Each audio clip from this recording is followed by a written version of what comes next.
24 घंटे की लुका छिपी के बाद आखिरकार टीएमसी का पूर्व नेता शाहजहां शेख सीबीआई की कस्टडी में आ गया। तस्वीर देखिए, आज बंगाल की सीआईडी टीम के पास शाहजहां शेख की कस्टडी को सुरक्षित रखने की कोई दलील ही नहीं बच पाई। आज लगातार दूसरे दिन जब हाईकोर्ट ने जबरदस्त फटकार लगाई तो सीआईडी की टीम ने बिना आनाकानी के सारी प्रक्रिया का पालन करते हुए शाहजहां शेख को सीबीआई को सौंप दिया, क्योंकि कुछ बचा ही नहीं। क्या करते भाई, सुप्रीम कोर्ट से राहत नहीं मिली, हाईकोर्ट ने आज फिर रगड़ दिया। अब आपको पहले दो तस्वीरें दिखाता हूं। एक तस्वीर तब की है जब शाहजहां शेख बंगाल पुलिस की कस्टडी में था, तब देखिए कैसे चौड़े में अकड़ से घूम रहा था। और एक तस्वीर आज की है जब सीबीआई की गिरफ्त में आया है, तब उसका चेहरा देखिए कैसे उतरा हुआ है, कैसे भीगी बिल्ली बन के बीच में बैठा हुआ है। यह आपको फर्क बता देगा कि बंगाल पुलिस को लेकर इतने गंभीर आरोप क्यों लग रहे हैं, क्यों हाईकोर्ट तक को कहना पड़ा कि बंगाल पुलिस जो है वो पक्षपातपूर्ण कार्रवाई कर रही है। आपको तस्वीर में दिख रहा है भाई, बंगाल पुलिस की कस्टडी में देखिए कैसे चल रहा है ये हीरो बनकर, और सीबीआई की गिरफ्त में आते कैसे चुपचाप बीच में बैठा हुआ है, कैमरे की तरफ देख भी नहीं रहा। उस वक्त विक्ट्री साइन बना रहा था जब पुलिस के पास था, सीबीआई के पास आया तब भाई ने विक्ट्री साइन नहीं बनाया। शाहजहां शेख की कस्टडी आज सीबीआई को सौंपने से पहले उसका मेडिकल चेकअप कराया गया। किसी आरोपी की कस्टडी देने से पहले मेडिकल चेकअप कराना होता ही है। जब शाहजहां शेख को सीबीआई अपनी कस्टडी में ले गई तो उस वक्त वहां क्या माहौल था, एक बार उस पर एक रिपोर्ट देखिए, फिर आपको बताऊंगा कि कैसे शाहजहां शेख पर कल से आज तक लुका छिपी का खेल चला और क्या क्या हुआ।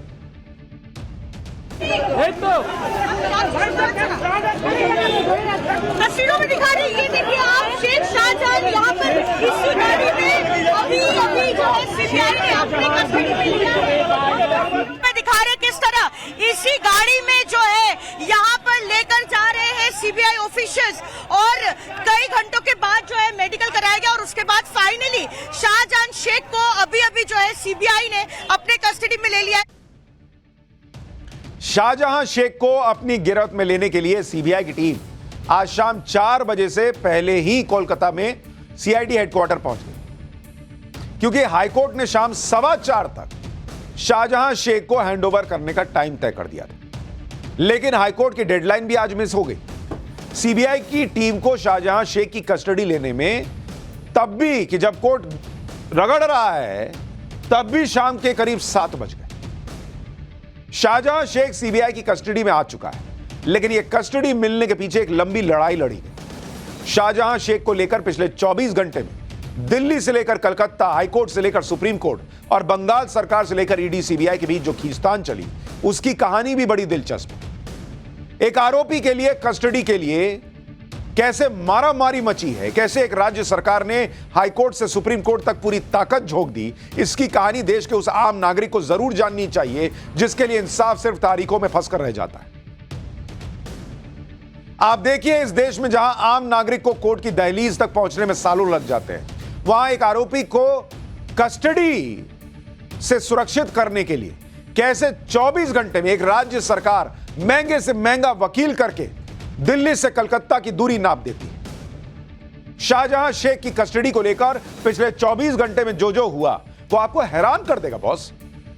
और यह वो नेता है जिसको इन्होंने कथित तौर पर पार्टी से निकाल दिया है, लेकिन सीबीआई के हाथ ना लग जाए उसके लिए देखिए क्या क्या हुआ। इस खींचतान की शुरुआत कल दोपहर से हुई जब हाईकोर्ट ने सीबीआई को शाम 4:30 बजे तक शाहजहां शेख की कस्टडी बंगाल पुलिस से लेने के लिए कह दिया। इससे पहले सीबीआई शाहजहां शेख तक पहुंचती बंगाल सरकार बिजली की गति से सुप्रीम कोर्ट पहुंच गई और मामले की जल्द सुनवाई की अपील कर डाली, लेकिन कल कोई बात नहीं बनी। इसी बीच कोलकाता में सीआईडी हेडक्वार्टर में 2 घंटे इंतजार करने के बाद शाम 7:30 बजे तक सीबीआई बिना शाहजहां शेख की कस्टडी लिए खाली हाथ वापस लौट गई। कल शाम को ही ईडी भी बिजली की रफ्तार से फिर से हाईकोर्ट गई और बताया कि कोर्ट के आदेश के बावजूद सीबीआई को शाहजहां शेख की कस्टडी नहीं मिली। यह तो कल तक की कहानी थी। इसके बाद आज सुबह जो भागम भाग मची है वो भी सुनिए। ममता सरकार यह जानती थी कि हाईकोर्ट के आदेश के बावजूद उसकी पुलिस ने शाहजहां शेख की कस्टडी नहीं दी तो उस पर हाईकोर्ट की अवमानना की कार्रवाई हो सकती है। इसलिए आज सुबह 11 बजे बंगाल की सरकार फिर से सुप्रीम कोर्ट पहुंच गई। सुबह 11:15 बजे सुप्रीम कोर्ट ने बंगाल सरकार की जल्द सुनवाई की अपील को ठुकरा दिया और कहा कि वो मामले को बाद में सुने। इतना क्या अर्जेंट है बॉस कि एकदम अभी सुन लें? तो उन्होंने नहीं सुना, तो वहां फजीहत हुई ममता सरकार की। फिर इस बीच दोपहर 1 बजे ईडी पश्चिम बंगाल की पुलिस के खिलाफ अपनी अर्जी लेकर कलकत्ता हाईकोर्ट पहुंच गई। 2:20 पर हाईकोर्ट ने फिर से आदेश दिया कि शाहजहां शेख की कस्टडी सीबीआई को दे दी जाए, तो वहां डबल फजीहत हुई। आप देखिए, कल से लेकर आज तक शाहजहां शेख को लेकर 2 बार सुप्रीम कोर्ट और 2 बार हाईकोर्ट में मामला पहुंचा। कभी ममता सरकार इधर से उधर कोर्ट में दौड़ी, कभी ईडी सीबीआई इधर से उधर गए। और किसके लिए ये सब? उस आरोपी के लिए जिस पर इतने गंभीर आरोप महिलाओं ने लगाए। अब ये सब देखकर तो आम आदमी यही सोचेगा ना भाई कि हम इंसाफ के लिए हाफ जाते हैं, और यहां राज्य की सरकार एक आरोपी के लिए जबरदस्त दौड़ लगा रही है। खैर, अब शाहजहां शेख को लेकर ममता सरकार को ज्यादा भागदौड़ नहीं करनी होगी, क्योंकि अब वो सीबीआई के शिकंजे में आ चुका है। सीबीआई को शाहजहां शेख की कस्टडी मिलने का मतलब क्या है, यह भी समझिए। अब तक बंगाल पुलिस की कस्टडी में शाहजहां शेख को जो वीआईपी ट्रीटमेंट मिलने की आशंका जताई जा रही थी, वो अब खत्म हो गई। बंगाल पुलिस की कस्टडी में शाहजहां शेख जैसे तेवर दिखा रहा था, वो तेवर सीबीआई के सामने दिखा नहीं पाएगा। बंगाल में तो शाहजहां शेख रूलिंग पार्टी से जुड़ा था, संदेश खाली में उसका अलग रसूख था, लेकिन सीबीआई के सामने उसका कोई रसूख नहीं टिकेगा। सीबीआई से ईडी टीम पर हमले के मामले में एफआईआर दर्ज करके 3 केस में जांच शुरू कर चुकी है। शाहजहां शेख के सीबीआई के रडार पर आने से संदेश खाली की उन महिलाओं को भी ताकत मिलेगी जो अब तक इस डर में है कि बंगाल पुलिस की गिरफ्त में तो शाहजहां शेख का कुछ नहीं बिगड़ने वाला। अब उनमें कॉन्फिडेंस आएगा। बंगाल पुलिस ने कल सुप्रीम कोर्ट का हवाला देकर शाहजहां शेख को सीबीआई की कस्टडी नहीं दी, लेकिन आज कलकत्ता हाईकोर्ट में बंगाल पुलिस की यह दलील भी धरी की धरी रह गई। आज लगातार दूसरे दिन शाहजहां शेख पर ममता सरकार की हाईकोर्ट में फजीहत। ईडी ने कलकत्ता हाईकोर्ट को बताया कि सर देखिए ना, आपके आदेश के बावजूद शाहजहां शेख को नहीं सौंपा इन लोगों ने। सीबीआई की तरफ से बताया गया कि सीआईडी के डीआईजी ने उन्हें सुप्रीम कोर्ट में सुनवाई होने तक इंतजार करने के लिए कहा है। यह कोई तर्क हुआ? यह कहा उन्होंने कोर्ट में। इस बात पर हाईकोर्ट ने साफ कह दिया कि सुप्रीम कोर्ट के पास मामला लंबित होने का मतलब नहीं है कि हाईकोर्ट के आदेश का पालन ना हो, क्योंकि सुप्रीम कोर्ट ने अब तक इस मामले में कोई अंतरिम रोक तो लगाई नहीं थी। सारे पक्षों की दलील सुनने के बाद कलकत्ता हाईकोर्ट ने ऑर्डर दिया कि शाम में 4:30 बजे तक ये शाहजहां शेख को ना सीबीआई को दे दो। इस पर ईडी को हाईकोर्ट से अपील करनी पड़ी कि शाहजहां शेख को हैंडओवर करने का टाइम थोड़ा और पहले कर दीजिए, ताकि अगर आज भी वो शाहजहां शेख को हैंडओवर नहीं करते हैं तो कम से कम दोबारा कोर्ट आने का टाइम तो रहे। इसके बाद कलकत्ता हाईकोर्ट ने शाहजहां शेख को हैंडओवर करने का समय 4:30 से घटाकर 4:15 कर दिया। आप देख रहे हैं, जांच एजेंसियों को आज भी यह भरोसा नहीं था कि बंगाल पुलिस शाहजहां शेख को हैंडओवर देगी। इतना ही नहीं, कोर्ट ने भी इस बात को माना कि हो सकता है कि बंगाल पुलिस शाहजहां शेख का हैंडओवर ना करे, और इसलिए कोर्ट ने ईडी की अपील को माना और हैंडओवर का टाइम 15 मिनट पहले कर दिया। हाईकोर्ट ने सीआईडी के अधिकारियों के खिलाफ अवमानना की कार्रवाई का नोटिस जारी किया। भाई हाईकोर्ट ने कहा तुमने दिया नहीं तो हो गया अवमानना का नोटिस। 2 हफ्ते में उन्हें यह बताने के लिए कहा है कि हाईकोर्ट के आदेश का पालन क्यों नहीं किया जी तुमने। मतलब ममता सरकार, उसके अधिकारी, सबकी फजीहत पे फजीहत हुई। किस आदमी के लिए? इस एक आदमी के लिए जिस पर इतने गंभीर आरोप महिलाओं ने लगाए हैं कि ये उनके साथ गलत काम कर रहा था। इससे पहले कल भी कलकत्ता हाईकोर्ट ने शाहजहां शेख को लेकर ऐसी टिप्पणी की थी जो किसी भी सरकार के लिए बड़ी फजीहत है। ऐसी बातें हाईकोर्ट ने कही कि अगर किसी बीजेपी शासित राज्य के लिए कह देता, कहीं वहां का कोर्ट या योगी सरकार के लिए कह देता, तो ये एजेंडाधारी छाती पीट लेते कि अभी इस्तीफा कराओ, लेकिन ममता सरकार से कोई इस्तीफा नहीं मांग रहा। आप सुनिए हाईकोर्ट ने कल क्या कहा। हाईकोर्ट ने शाहजहां शेख के खिलाफ जो बंगाल पुलिस की एफआईआर दर्ज थी उसमें गलतियां पाई। भाई कोर्ट ने माना कि ईडी टीम पर हुए हमले के मामले में कई धाराएं शाहजहां शेख के खिलाफ एफआईआर में डाली ही नहीं गई। कोर्ट ने यह भी माना कि ईडी के अधिकारियों पर हुए हमले को बंगाल पुलिस ने बड़े हल्के में लिया है। कोर्ट ने कहा कि शाहजहां शेख को बचाने के लिए जांच में जानबूझकर देरी की गई है। हाईकोर्ट बोल रहा है। हाईकोर्ट ने यह भी कहा कि शाहजहां शेख एक प्रभावशाली आदमी है जिसके संबंध सत्ताधारी पार्टी के शक्तिशाली लोगों से हैं। राज्य की पुलिस ने आरोपियों को बचाने के लिए हर संभव कोशिश की, कोर्ट ने यह माना कि अगर उसे राज्य की पुलिस के साथ रहने दिया गया तो वो जांच को प्रभावित कर सकता है। कोर्ट ने यहां तक कहा कि बंगाल पुलिस का रवैया पक्षपातपूर्ण रहा है। इतना कुछ कहा जा रहा है एक राज्य की सरकार के लिए, ऐसे मामले में जिसमें महिलाओं ने गंभीर आरोप लगाए हैं, और फिर भी आप देखिए इंडी गठबंधन के लोग चुप बैठे हैं। महिलाओं की इज्जत उनकी नजर में तभी है जब वो बीजेपी शासित राज्य में कुछ हो जाए उनके साथ। मोदी को हराने के नाम पर बंगाल में कुछ हो जाए तो सब मुंह घुमा लो। शाहजहां शेख को लेकर ममता सरकार को उम्मीद थी कि सुप्रीम कोर्ट से उसे राहत मिलेगी, लेकिन वहां भी झटका लगा। आज सुबह पश्चिम बंगाल की तरफ से वकील अभिषेक मनु सिंघवी भी सुप्रीम कोर्ट में पेश हुए, और ये कोई छोटे मोटे वकील नहीं है, मोटी रकम लेते हैं एक एक सुनवाई की। शाहजहां शेख की कस्टडी न देनी पड़े उसके लिए अभिषेक मनु सिंघवी वकील रखे।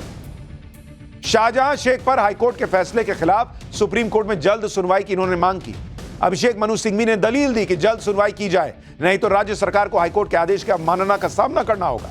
इस पर सुप्रीम कोर्ट ने कहा कि चीफ जस्टिस के पास चले जाइए, वो मामले को जल्द सुनना होगा तो फैसला लेंगे। यानी बंगाल को सुप्रीम कोर्ट से जिस तुरंत राहत की उम्मीद थी वो नहीं मिली। सुप्रीम कोर्ट ने जल्द सुनवाई से इनकार कर दिया।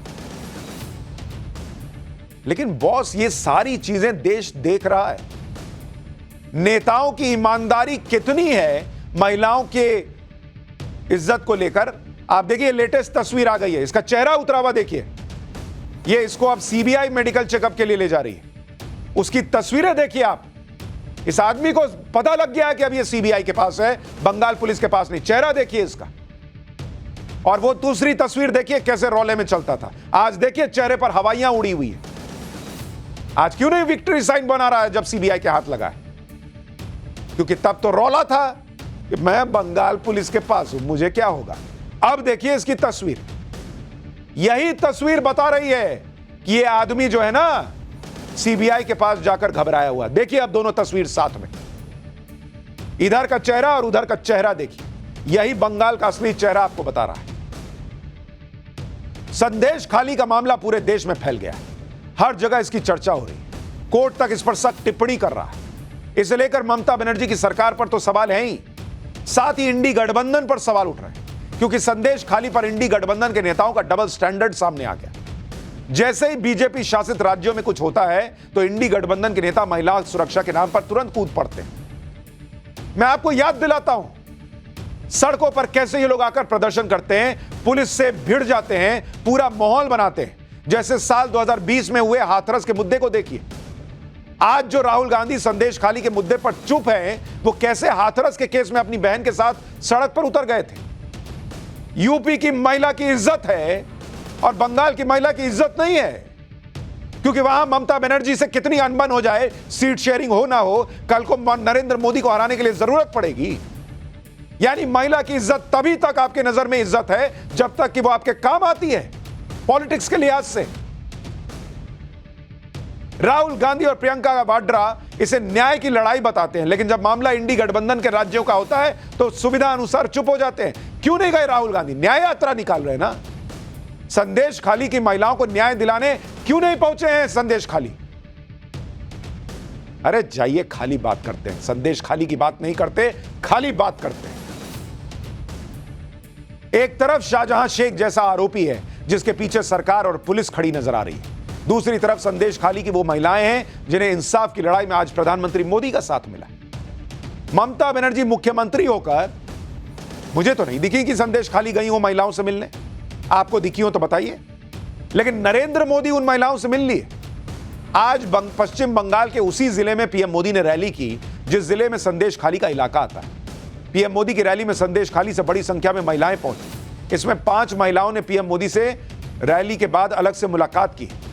मुलाकात के दौरान महिलाओं ने पीएम मोदी को आपबीती सुनी। महिलाओं ने पीएम को बताया कि शाहजहां शेख के लोग अभी भी उन्हें डरा धमका रहे हैं। महिलाओं ने यह भी बताया कि कैसे टीएमसी के नेता संदेश खाली में लूट को अंजाम देते हैं। बीजेपी सूत्रों के मुताबिक पीड़ित महिलाओं की बात सुनने के बाद पीएम मोदी भावुक हो गए। पीएम मोदी ने महिलाओं को भरोसा दिया है कि वो चिंता न करें, हम आपका ध्यान रखेंगे। अब किसी तरह का अन्याय नहीं होने दिया जाएगा। पीएम मोदी को अपना दर्द बताते हुए संदेश खाली की महिलाएं भी भावुक हो गई। एक बार सुनिए पीएम मोदी से मिलने के बाद उन महिलाओं ने क्या बताया। फिर आपको दिखाऊंगा आज कैसे बंगाल में मोदी मोदी की गूंज सुनाई दी।